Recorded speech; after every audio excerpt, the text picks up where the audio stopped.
Bonjour, je me nomme Philippe Bouristo, je suis spécialiste des métiers de la logistique, chercheur en marketing, stratégie et management des organisations, professionnel du management de la qualité et certifié Six Sigma Black Belt.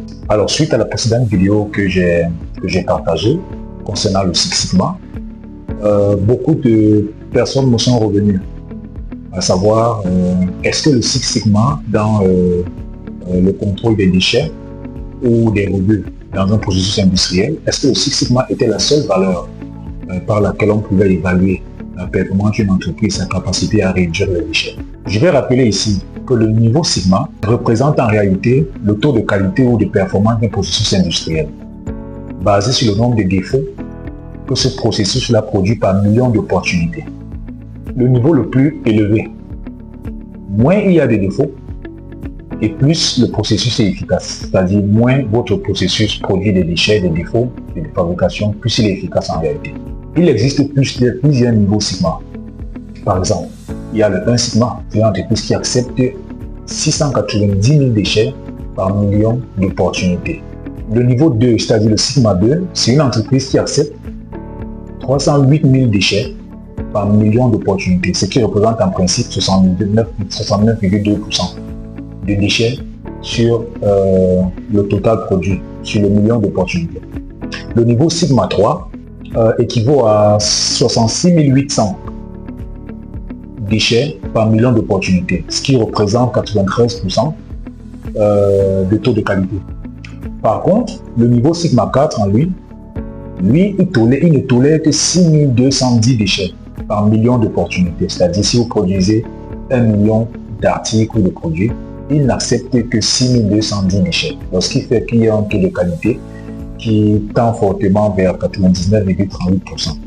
On a le niveau Sigma 5 qui lui accepte quoi? 233 déchets par million d'opportunités, ce qui représente 99,97% de taux de qualité.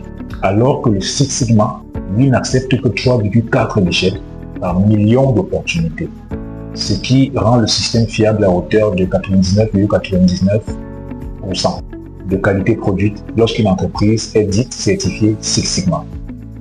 Sauf qu'on ne s'arrête pas au Six Sigma, mais le Six Sigma est le système qui est le plus acceptable dans les industries communes et de haute pointe. Sauf qu'il y a des industries comme l'industrie automobile pour lesquelles on ne peut pas accepter 3,4 déchets par million d'opportunités. Pourquoi? Parce que le risque est énorme, car les vies des individus sont en danger. Donc dans l'industrie de l'automobile, dans l'industrie de l'aéronautique par exemple, ou de la médecine, qui ont un trait direct avec la santé, la vie des individus, les entreprises iront à des niveaux Sigma plus élevés. Par exemple, imaginez que par million d'avions produits, il y ait des défauts de 3,4. Les incidents sont énormes. Déjà qu'on n'en produit pas des millions d'avions. Donc vous verrez par exemple qu'au niveau de l'industrie de l'aéronautique, l'industrie définira des critères beaucoup plus rigoureux, beaucoup plus stricts que ceux du Six Sigma. On sera par exemple 8 Sigma qui tolèrent 0,99% de déchets, c'est-à-dire à la virgule près, le système sera un peu plus précis. Pourquoi est-ce qu'il est important de mesurer son niveau Sigma ou alors d'être orienté Sigma dans une industrie? Ça permet dans un premier temps de réduire les coûts. Ça, c'est le premier point. Moins on a les déchets, ça veut dire que la plupart des articles qu'on produit, des produits qu'on produit seront de bonne qualité, donc ça évite du gaspillage. Une amélioration continue. La culture du Six Sigma pousse toujours à faire mieux. La satisfaction client, parce que vous avez moins de risques de livrer ou de produire un produit qui n'est pas conforme au client.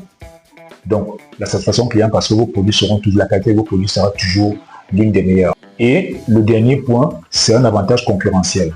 Plus vous avez la capacité de maîtriser vos processus industriels, plus vous êtes compétitif vis-à-vis de vos concurrents qui, eux, n'ont pas cette capacité-là. Donc, en termes de coûts, ils perdront beaucoup d'argent. En termes de clients, ils perdront les clients parce qu'un client aujourd'hui commandera un article, commandera 10 articles et peut-être 5 seront défectueux. Donc, le Six Sigma n'est pas juste une mesure, c'est une méthode statistique basée sur des données, c'était Philippe Boristolo dans Sapa Logistique.